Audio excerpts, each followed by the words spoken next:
Hi, this is Ushio and welcome back to Beacon Pines. In the last part, we ended up underground, not in our grandma's basement where we were before. Now, we're underneath Mr. Nuncreed's drugstore. And there's a phone box just outside, and if you take that down, it's a hidden elevator. And there seems to be these transportation tubes that kind of take you around town underground. We're not really sure what's going on. We don't like Mr. Nuncreed, but it does seem like he claims that he was our father's kind of friend. So maybe I always was a little bit against him, but it seems like that maybe not everything is quite as it seems. But we're on to chapter 8 now. I'm going to find out a little bit more. The cold, hard truth. Uh-oh. Beck leapt up, allowing the suction to yank her into the dark. Dimness eclipsed around her like the shutter of a camera as she seemed to cover great distance in mere moments. We jumped into one of the tubes on the left side, so we went straight in. Her only points of reference were glints of upcoming turns, which approached with frightening speed, only to carom her gracefully along. She heard the tinny, distant echoes of Rollo's glee. Once she stopped fighting against it, the ride was impossibly smooth. Then, all of a sudden, as if minutes had passed in an instant, light blazed into view. A burst of wintry air snuffed across her face, and she was flung out into the cold. So there is a big thing right now. There's a thing called the Source, and that seems to create the big freeze and wipes out the entire town. We've had quite a few bad endings now where that happens, and maybe we're going to find more about the Source. In we go.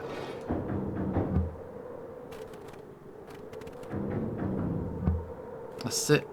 1, 2, 3. All present and accounted for. That was intense. Yeah. I think I might have parted with some fluids in there. Any idea where we are? Somewhere cold. Doesn't look like it got on any of us. It didn't feel like we travelled that far. So, where did it all go? Dude, stop. Did you pee yourself? This place sucks. Why would anyone even want to blow something up out here? Only one way to find out, I suppose. We gotta catch up to Nuncreed. I think he went this way. Okay, we gotta catch up. New mission. But are these like car tracks? And it looks like there's a way this way as well. Which is definitely the wrong way. So let's not get lost. And let's go where we're supposed to go. Wait. This is the Beacon Pines sign. This looks familiar, yeah. Maybe we can clear off the snow. Wait. This is the Beacon Pines sign for town. So, I'm not sure what's happened. Either we've missed the big freeze, or I'm not even going to second guess beyond that. No time. Nuncreed's getting away. Because if this is after the big freeze... Okay, this is starting to feel really familiar. I might not be the most well versed on all things Beacon Pines, but this does look like some sort of frozen replica of town. Oh, I got it. It's so obvious now. Mr. Nuncreed is an alien. Rollo, stick with me here. His species can only live in sub-zero temperatures.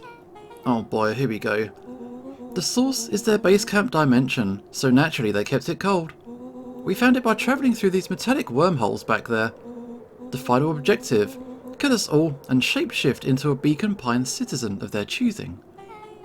You never really had me, but you very much lost me there. You get used to it, we should keep moving.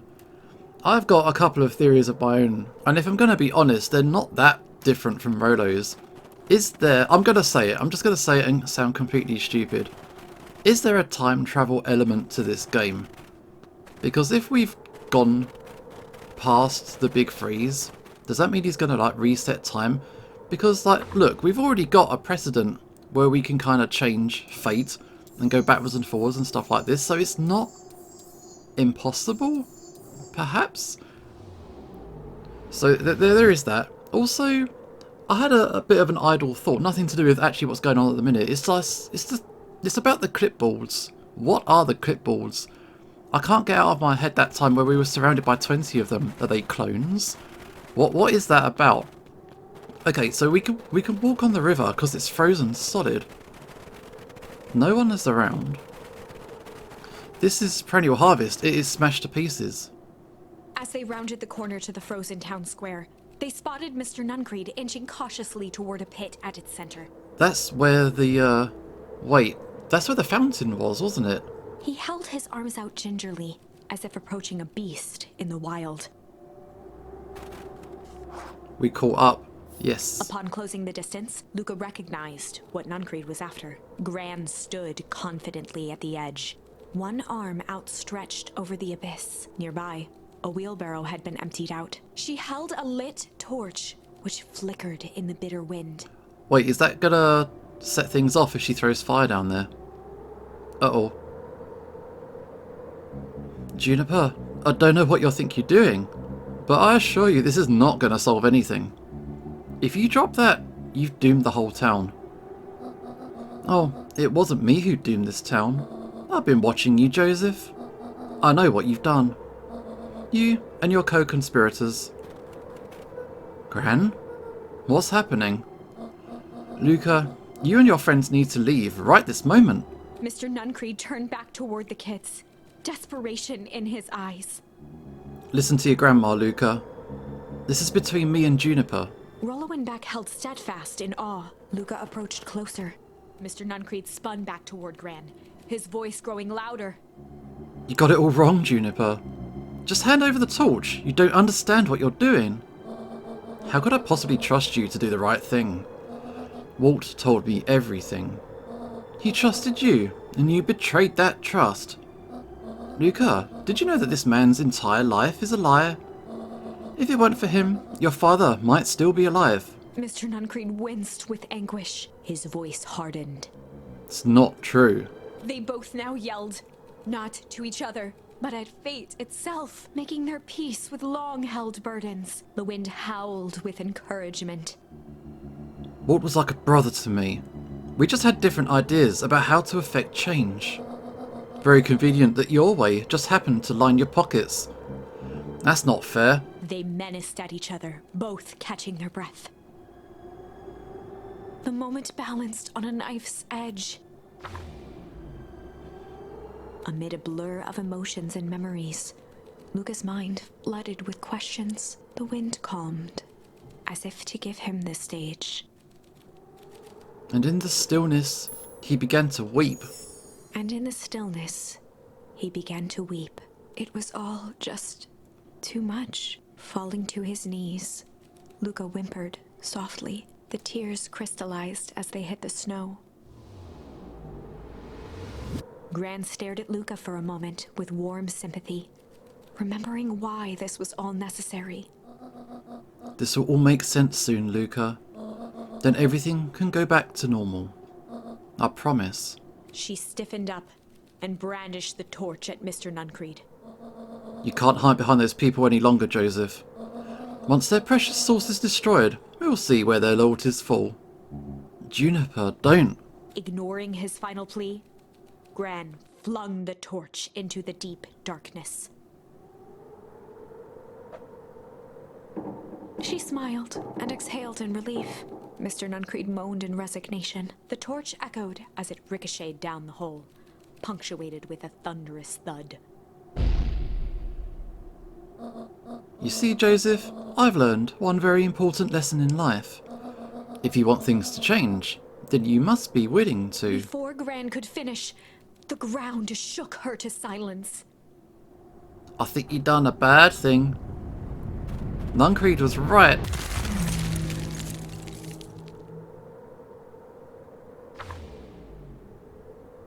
Gran only had time to spin around and run to Luca. Her attempt to shield him, an honorable but trifling act.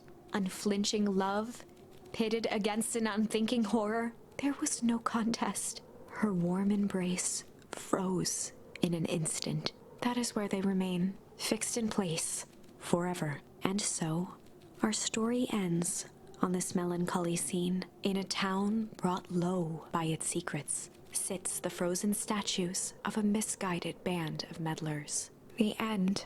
Gran, you messed up. Well, that was dire. On the bright side, we finally figured out where all the ice is coming from. Now, we just need to find a way to deal with a mystic, unfathomable force of nature. Okay, so I suspected that we were doomed on this run, but it looks like we've done all of the left-hand side of the tree. Is that right? And if I look at these options, they're all ticked, which means I've kind of done them all. So the only one I haven't done is on this side. Is this when we got surrounded by the clipboards? Rolo's missing. This is a bad time. I think this is our only option now. Hopefully I can find more options. Otherwise, yeah, I'm going to have to start going through some of these previous areas again to try and find more clues. But yeah, no more fighting. We're going to take flight. It's been a long time since we were on this route. Luca drew himself up and decided to take the only option they had left. But look how, what's it like, 10 clipboards there, isn't it? There's lots of them. It's really strange that there's so many of them. But we thought it didn't work out. This time we're going to run. Luca drew himself up and decided to take the only option they had left. Flight. So if I remember correctly on this route, Rolo is missing. He never came back from the forest when he tried to escape. We met the new girl a little bit, and also, was it the class bully? He got infected with some sludge and he transformed. He squinted down the barrel of the mission control defense cannon, aiming it through an opening in the dense tree branches. Okay, we gotta get out of here. That's it, take that shot. He looked up with surprise as it struck true and taut. Wow, I can't believe that worked. Hey, Mr. Kerr. We'd love to hear your thoughts. Well, I'm afraid we've got places to be. Come on, Iggy. See ya, jerks. Yeah, we're hanging out with the town bully. Fine. We know where that leads them. This way. We'll take the tunnels. Luca and Iggy winced as they sprinted through the thicket. The branches clawed at them, reluctant to give passage. After what felt like a marathon, Luca stopped in his tracks as they reached the clearing. What the? That was all he was able to say before Iggy slammed into his back. The boys tumbled down a steep decline and crashed with a wheezing thud on a surface as hard as ice. In fact, it was ice. Chapter 5. Yeah, so we're way back. We just reached chapter 8, was it? And now we're right back all the way to chapter 5 again. Signs. They stood silently, catching their breath. The sky was like sapphire. With each breath, a plume of steam escaped from Luca's lungs. Let's keep moving. Luca pulled Iggy to his feet as they gazed across a snowy terrain. Wait, we were here just now. That was actually pretty badass. Uh-huh. I think we lost them. Are we up in the mountains? Don't think so. If anything, we went downhill. Then what's up with the Winter Wonderland? All I know is there's no going back the way we came. Let's see if we can get our bearings. Follow me. Okay, so this way? We can't go this way. Up, there was nothing before, but it's worth another look. Luca? Luca, are you there? Luca had almost forgotten the walkie-talkie he was carrying. It's that bozo Kerr. I hope nothing bad has happened to you out in those woods. Damn. Luca looked at Iggy with hesitation. No need to be rude. With a resigned sigh, Luca responded. It seems like the only dangerous thing in the woods is you. He speaks, the young man of the hour. Now, how in tarnation did you end up with one of our radios? I'm lucky, I guess. Boy howdy, you Van Horns are full of surprises, aren't you? You knew my parents? I never had the honour of meeting your father, but your mum sure was a handful. Luca winced, shoving the walkie-talkie back into his pocket. We gotta keep moving. Wait, so what does he know about our mother? What does he know about our mother? He knows something. Wait, so should we go this way then? Because this is the town. Oh no, don't go this way. What's the readout? Sitting just above 258 Kelvin? That's down a bit from last time. Should we report this to Mr. Kerr? Still within safe ranges. It may be spreading, but it's under control for now. Even a small nudge in the equilibrium could cause a cascade. Dude, relax. Just a few more sites to hit before we can punch out. Let's get this over with. Maybe I shouldn't go this way. Oh god. Wait, no, go back. I don't know where to go. I don't know where's safe. So let's go this way. This is completely new. That is a dead end. I thought that was the path. Fine. We will go this way. This is where the underground tunnels take you. A disc of smooth metal was lightly covered in snow. 2 faint seams were visible along the surface. Manhole cover? If it is, never seen one like it. Okay, so we will go into town then. What's all this? Hard to say with all the snow. I think it's the town sign. I can almost make out the letters under there. What town could this even be? There couldn't be another town this deep into the woods. I'm looking at evidence to the contrary. Let's figure out what we're dealing with here. Step 1. Snow's gotta go. Let's see what I can do. So can I just knock it off? But I've got another theory. Okay, so wait. Give me this. So I've got snowballs. That's it. Game's lagging out a bit on this session. I don't know what's going on, but I'll take that. I've got another theory. So okay, I know I said something ridiculous like, oh, is there time travel? But I've got something a little bit more on the conspiracy side. And it's kind of like, it was mentioned that at one point when, was it the Foul Harvest happened? Everybody got taken out of the town for a week, put in hotels, and then they came back to their homes. What if this is the original Beacon Pines? You know what I mean? So say something terrible happened, everything got frozen, but this is the original town. And just a bit further out into the forest, they rebuilt the town. This is the conspiracy level where I'm currently at. But yeah, if I could knock off this snow... Yeah. The boys stared in disbelief at the sign that now clearly read, "Welcome to Beacon Pines."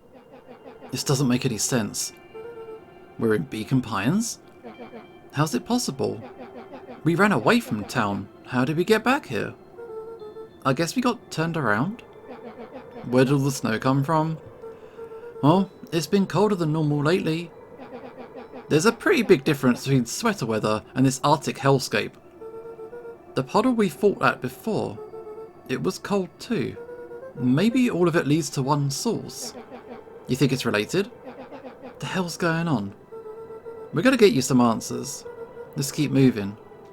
Yeah, this is my current suspicion. This is the original Beacon Pines. And the one that we're kinda living in currently is a fake one that got made to cover up the fact that there was a disaster.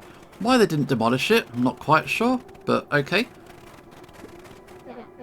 This stuff look familiar to you? Looks like the barrel near the puddle where I shoved me into. Yeah. Okay. Because one difference... Oh, what's this? The fencing glistened, each chain link encapsulated with a translucent layer of ice. Looks like the stuff they put up around Wheat Wood. The stuff who put up?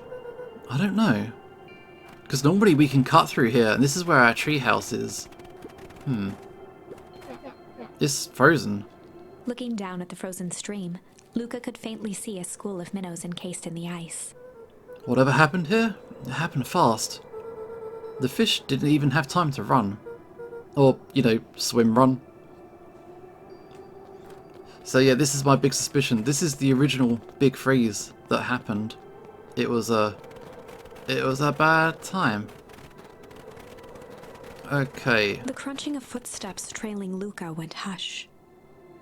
He looked back to see Iggy's face twisted with confusion. Everyone's gone.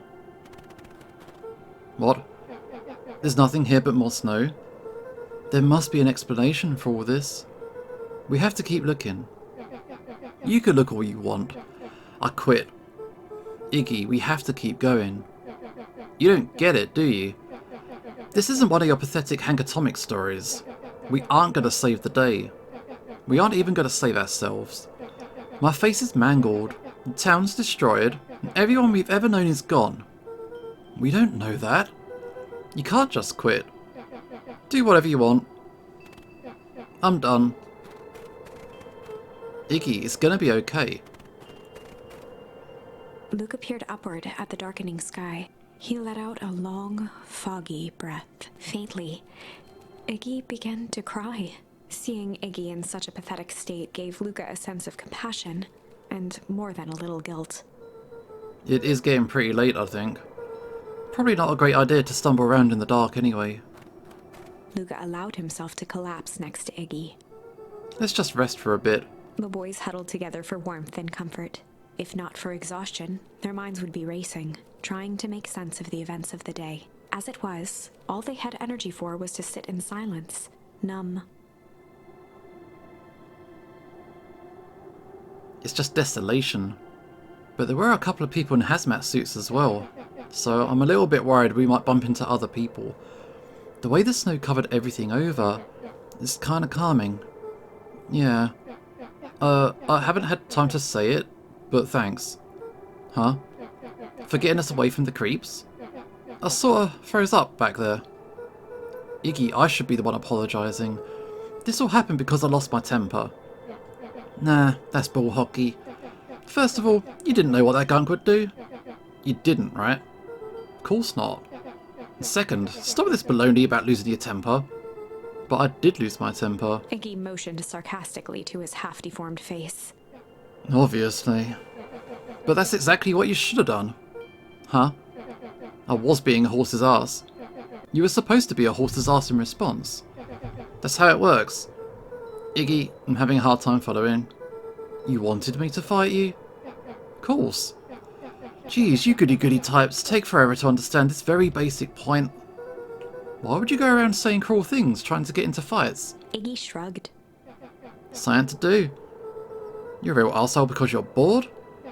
Sometimes I just feel empty. You wouldn't understand. You and Rolo are always having a blast together. Laughing and calling that dinky little treehouse mission control. Iggy now wept openly. Perfect little Luca Van Horn. With his perfect little life. My life is not perfect. Everybody in town likes you. Not everybody. Hell, that new girl hasn't even unpacked yet, and even she already likes you. You got Tish. He wiped his nose with a sleeve. I love Tish. Tish is great. But she ain't exactly the world's greatest conversationalist, you know? Luca gave a warm chuckle. I get that impression, yeah. Iggy cleared his throat as he wiped his eyes. Must be raining out here. Definitely. Iggy arched into a wide yawn. We should probably try to get some sleep. Yeah. Let's lay low for now. Tomorrow, we'll get to the bottom of all of this. Luca's eyelids began to slowly drift shut. Luca? Yeah? I always did want to see the inside of your dinky little treehouse. What did you think? Not bad. I'll give you the full tour when we get back. You know what? That's all Luca could whisper before succumbing to sleep. Iggy snuggled in some more. When it comes to worst days of my entire life, this one wasn't half bad. The house smelled of warm bread. Luca was playing with toy blocks on the living room rug. He looked up to see his parents on the couch. His mother held his father's head in her lap. She idly stroked his hair while humming a song. A voice behind Luca spoke. "This is how you remember them, huh?" Luca turned to see his own face, the doppelganger from his dreams, still clad in a yellow hazmat suit, still carrying a look of disdain behind empty eyes. "Aww, look at this perfectly cozy scene. You know it wasn't really like this." The figure picked up a toy block and inspected it. "It's amazing the facades that one can build given the right materials. Not that I blame us. These are a child's memories, all warm and fuzzy. You don't remember, do you?"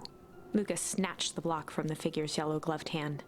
"Remember what?" The doppelganger pointed to the couch. "The last day we saw him alive. The day he chose to abandon us." Luca turned to look at his father, still lounging on the couch.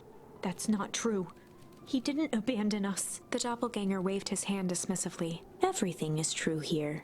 It's just a matter of what we choose to see. Let me show you." The world flickered and pulsed. Luca was sitting next to his bed, listening to his heartbeat with one of his dad's stethoscopes. The doppelganger limped into the room. No. We both know that's not how this went. He grabbed Luca's hand and guided the stethoscope to the floor. Luca heard muffled shouting, brought close by the stethoscope. It was his parents, fighting. Do you remember what we did next? Luca gave a slow nod and crept down the hall to peek through the banister. He could see the outline of his mother at the bottom of the stairs. Damn it, Walt. We can't afford to get involved in this. She was scared. His father stepped forward. What am I supposed to do? Just watch? There's a sickness in this town, and we both know who's behind it. I swore an oath to help people. I won't turn my back on them. Luca's mother grabbed Walt. She was crying, pleading. I can't lose you. Walt calmly removed Eleanor's hand from his shoulder. What's right is right, and what's wrong is wrong. I could never live with myself if I let Sharper get away with this. Eleanor raised her voice. Spare me your bullshit platitudes. What about our son? Luca flinched, dropping the stethoscope down the stairs. Walt turned with a panicked smile. Luca, is that you, buddy? With tears in his eyes, Luca descended the stairs. Mom? Dad? What's going on? Walt dropped to a knee to meet Luca eye to eye. Nothing, buckaroo. Your mom and I just got a little overexcited is all. Luca placed the stethoscope against his father's chest. His heart was racing. It sounded like you were going somewhere? Walt gently removed the device from Luca's ears. Listen to me, Luca. I have some business to take care of. I'll be back in time to tuck you in. Luca hugged his father tightly. Promise? Walt stood up and walked to the door. He glanced over his shoulder. I promise. With a wink and a grin, he put on his hat and strode out into the evening sun. That was a bad nightmare. A figure approached soundlessly from the foggy snowfall. Wait, who's this? Wait, one thing at a time. We just had a big dream about what happened with our parents. So, was that the last time we saw our father? But yeah, he was a doctor. He's taken the oath to look after people, even at the expense of his own family in that case. So he went off to confront some people, and he died because of it. But then, if that's what happened with that, there's also what happened to his mother. What happened to Luca's mother? She just disappeared. We need to find out that truth as well. So we need to find out the details about Walt's fate, but also Luca's mother. But yeah, who's this? It stood above them, lingering in contemplation. Slowly raising one hand above Iggy, it snapped out 2 brisk raps on his head. Ow. From a deep slumber, Iggy sprang up defensively. Get your hands off me. Whether it was the calming presence or the recognition that he was not in danger, Iggy felt his clenched fists lower. Just what do you think you're doing? Luca looked up, gradually remembering his whereabouts. The figure exhaled a cloud of warm vapor. You two certainly have caused a lot of commotion. What's that supposed to mean? Take it easy, Iggy. We were asleep, minding our own business. You're the one running around knocking on people's heads. Oh, sorry if I hurt you, Iggy. You didn't hurt nobody. Anybody? What? Oh, I see. You think you're better than me, you... When it came to complete strangers, Iggy had trouble cobbling together an insult. You big-hatted, scarfy-necked furball. Okay, let's lower the temperature a bit here. Interesting choice of words. I mean, let's all just calm down. Who are you? A friend? An observer? A hitchhiker on the infinite expanse of possibility? Okay, so how about a name? If you must call me something, you can call me Nat. Iggy huffed with gratification. How about you make like a gnat and buzz off? Very well. Nat began to turn away indifferently. No, wait. Do you live here? You might say that. So, you know where we are? You might also say that. This very cryptic person. Look, pal, we just want to find a safe way out of here. You gotta help us or not? Before knowing how to leave, one must know where they are. Alright, that does it. Luca, I don't know about you, but I'm getting out of here, one way or the other. Iggy turned sharply and began to stomp off. Enough with the riddles. Iggy, wait up. Realizing he'd worn their patience then, Nat relented. Very well. I suppose this isn't the time for metaphors. I'll show you how to get back home. Luca and Iggy turned around with hope in their eyes. Come here. Nat took a deep breath in. Close your eyes. Nat exhaled slowly, then snapped his fingers. Okay, open them. For a brief moment, Luca and Iggy let themselves believe that some great magic was about to unfold, until they opened their eyes and found themselves in the exact same place, cold and disheartened. This is your home. This is Beacon Pines. Look, Nat, we don't know how we got here. Maybe we stumbled through some time travel gate in Wheatwood, or we teleported to some alternate universe, or this is all just some cruel experiment by Kerr and his goons. But this is not our home. You're inching closer to the truth. Alas, the reality is much less fanciful. Just give it to us straight. So be it. As I said, this is Beacon Pines. The original, true Beacon Pines. I might have guessed this a little while ago. We made it home. You both grew up here.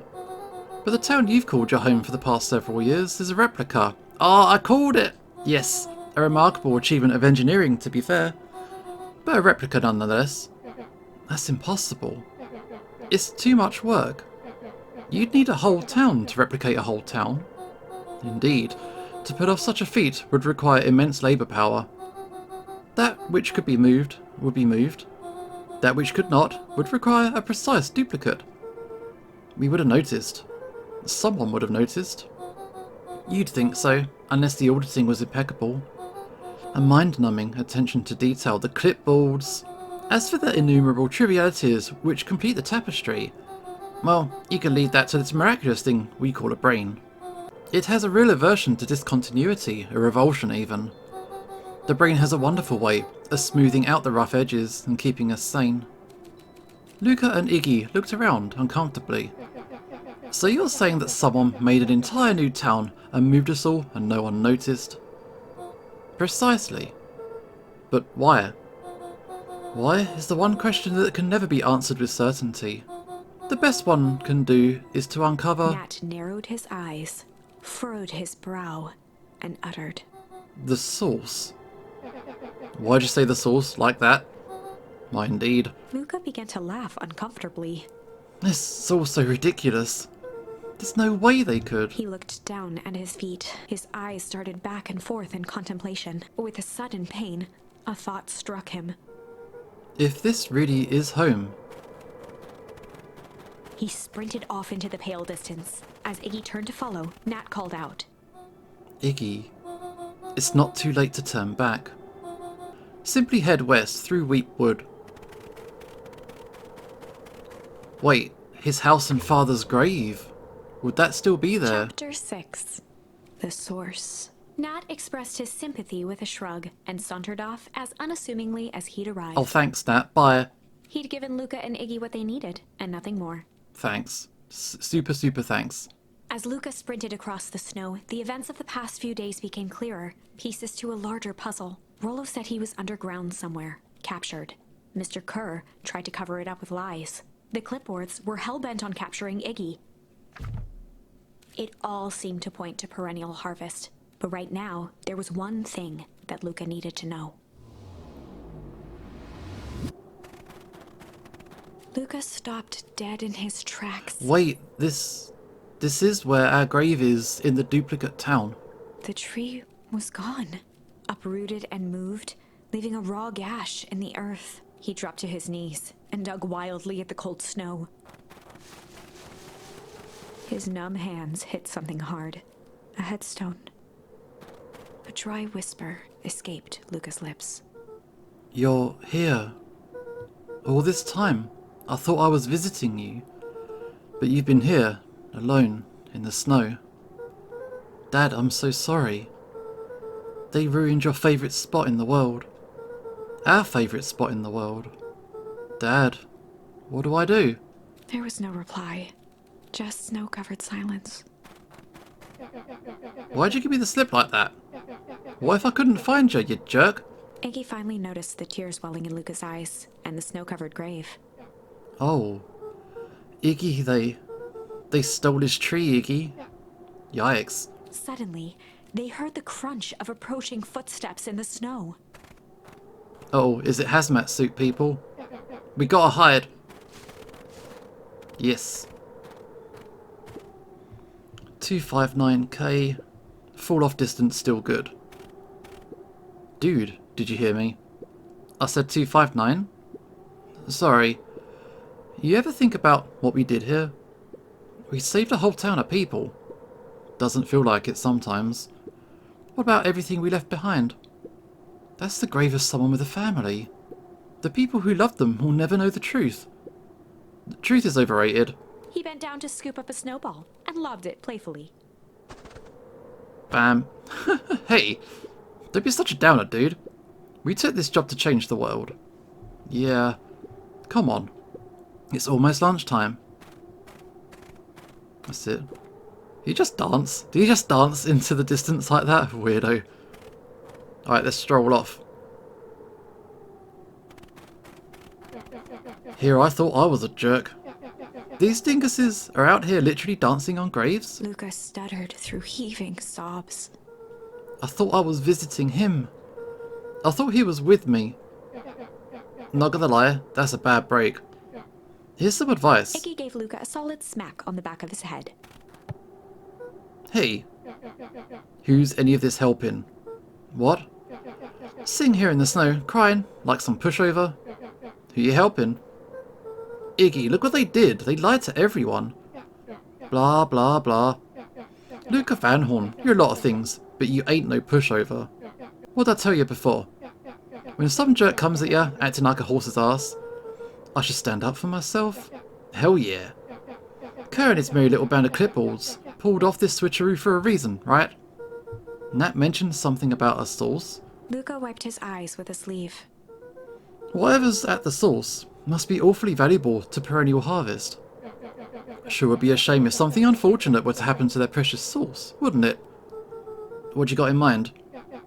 If it's small enough to steal, we snatch it. If it's too big to snatch, we smash it. And what if it's too big to smash? Iggy flashed a mischievous smile and cracked his knuckles. I'm always up for a challenge. I'm gonna make this right, Dad. I promise. Let's do this. So where's it gonna be? So I think if we go west, isn't that like... Oh, wait. It can get awful cold out in the woods, Luca. Probably best you two stay put and conserve your energy. Help's on the way. Where's Rolo? Where's my mum? Did you kill her? Oh heavens no, do I seem like a killer to you? Iggy and Luca shared a skeptical look. Well, do I? Ah, shucks, now that hurts my feelings. Screw that guy. Wait, so this was our house? This was our house, so they moved it? That's wild. Okay, into town. But isn't the source where the fountain is in the centre of town? Wait a minute.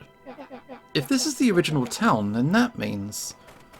Iggy darted behind a large pine and began digging furiously. He emerged holding a shoebox with a crude skull painted on its lid. What's that? Long story. So a few years back I came into possession of some premium grade fireworks. Not the wimpy firecracker stuff that they give kids. The good stuff. So why did you bury it under a tree? That's the long part of the story. You and Rolo were doing chores at Rolo's kitchen coop. And you guys pissed me off for some reason or another. Luca rolled his eyes with realization. No, you didn't. Iggy stifled a chuckle. Yep. I just wanted to give you guys a little scare. But like I said, these are some primo fireworks. So I might have underestimated things. You blew up the chicken coop? I prefer to think of it as an incendiary redecoration. Sorry, but you shouldn't have seen the looks on your faces. Rolo got grounded for months. Which is why I needed to stash the evidence and lay low. So I buried them under that tree. But when I came back from later, they were gone. I figured some grown-up found them and tossed them. Iggy triumphantly raised the shoebox. Turns out it wasn't the fireworks that got moved. It was us. Unbelievable. This is a wild switch. But, yeah. Oh god. Do you think this is a game? I mean, sort of. So this is a game, but we're also reading a book, but this is also like these characters as well. Okay. Newsflash, boyo. You're not a hero. You're a little brat who's in way over his head. A hero is just someone who refuses to give up. Comics these days are rotting children's brains. Everybody thinks they're a spaceman superhero. I always was partial to Hank Atomic myself. Is that so? Do you really think you have a chance against us? You have no idea how powerful we are. Prepare for blast off, loser. Yeah, we're really getting to him if he's starting to mouth off to us like this. But yeah, this is the place. But are there other places that we can inspect? I'm slightly conscious that I need more of these. I need more of these. I need more evidence things. So if I could find something crooked, just like this whole stinking place. Hey, I got one. Exactly what I needed. The timing was perfect. So this is the source, right? Luca and Iggy inched up to the edge of the hole with bewilderment in their eyes. Arctic air breathed out of the cavern in heaving gusts. Echo. Alright. Wow. I can see why they wanted to move us all out of town now. But why would they dig a giant hole? I think this is it. We found it. This is the source. It's a dang hole. How do we smash a hole? Oh, he found us. Oh, it's much more than that, my annoying little friend. Kerr, where's Rolo? I wasn't lying before. He's safe. Well, safer than you two, at least. Drat, it's cold. You just had to drag me all the way out here, didn't you? Mr. Kerr gazed down the abyss in contemplation. It really is something, isn't it? What did you do to our town? What is all of this? Well, that's a doozy of a question. This is the source, where they collect the unrefined, Kerr scratched the back of his head. Honestly, boys, I don't understand any of this well enough to explain it. Fact of the matter is, I'm not paid to know. What do you mean you don't know? Ain't you in charge? Oh heavens no, my role is merely to flash a winning smile and manage various complications. Complications like us? You are a smart boy. His face contorted into a saccharine grin. It really is nothing personal. Some people are destined to strive for greatness, and others are simply obstacles along the way. Seems like you are destined to be a creepy lackey. The point is, we all play our part in life. Mine just happened to be a lead in the role of a lifetime. And you happen to be extras, ready for your curtain call. We aren't giving up without a fight. Your smile's not going to be so winning after we're done with you. Now boys, there's no need for melodrama. It makes even a professional such as myself embarrassed for you. Let's change the mood a bit. Kerr snapped his fingers. Scene change. Oh, it's got clipboards and hazmats. Uh-oh. There, that's better. Deal with them. Iggy turned to Luca with a sly glance. Why are you smirking? Because I've got a box for the fireworks and you don't. Iggy waved the box into the air, threatening to drop it down the hole. Stop. Let's not do something regrettable. Joke's on you. Regret is one of my specialties. Out of curiosity, what would happen if I threw these into your precious hole? Nothing? Nothing at all. You're a terrible liar. I'll have you know, I'm an exceptional liar. Oh, but that's fair enough. Iggy plucked a single bottle rocket from the box and held it up with reverence. Stop, you fool. Call off your goons. After a long pause, Mr. Kerr flung up his hand with frustration. Very well. You can all head back for the night. It's been a long day. I'll handle these two from here. Mr. Kerr sighed into the frigid air. It's just us now, Iggy. You can put that down. What, like this? With a nonchalant flick, Iggy tossed the firework into the hole. Probably a mistake. Uh-oh.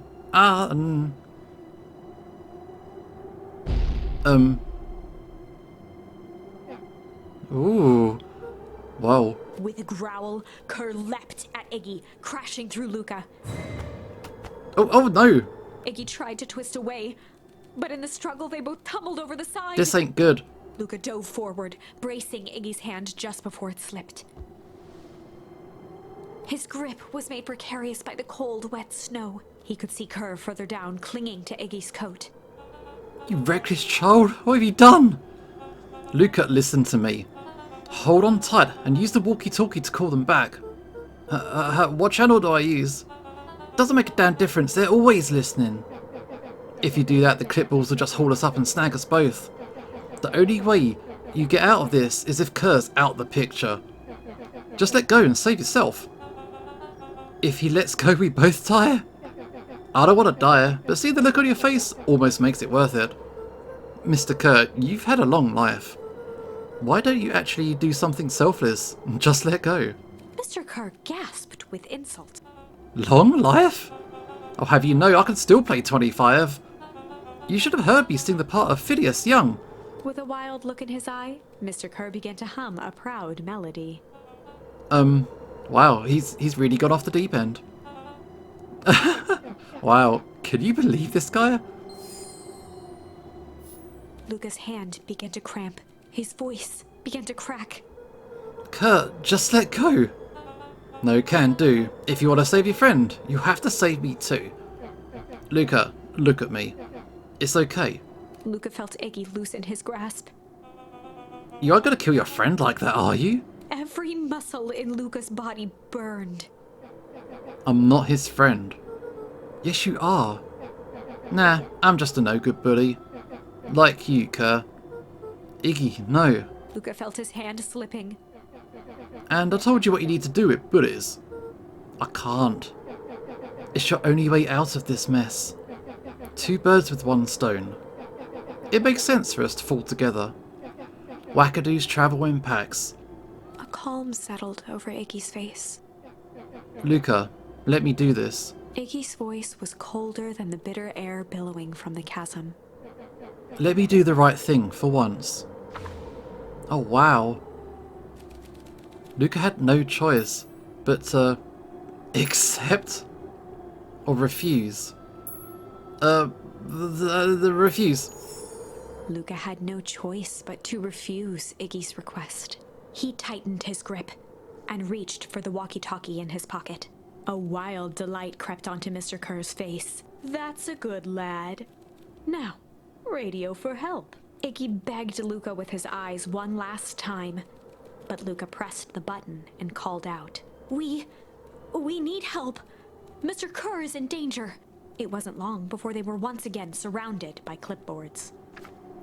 Mr. Kerr sighed with relieved frustration. There you are. You really are a worthless lot, aren't you? Mirror, now. A clipboard dutifully produced an ornate ivory hand mirror, and Mr. Kerr began preening his tousled hair. Ah, that's better. Mr. Van Horn, I applaud your sharp thinking under duress. I'll put in a good word for you with the founder. Take them away. A swarm of hands overpowered Luca. The last thing he saw before a cloth bag was pulled over his head was the defeated look on Iggy's face. The end. I think this was one of those times where doing the right thing was the wrong thing. Okay, so yeah, I kind of suspected that might happen, but we got very few options. Oh, we can hum. Okay, we got 2 options now, but I think that will do for this episode. We reached an ending point, but yeah, we got caught. It was a bad time, but we're going to find out more in the next episode. This is Usho signing off, and hopefully I will see you next time.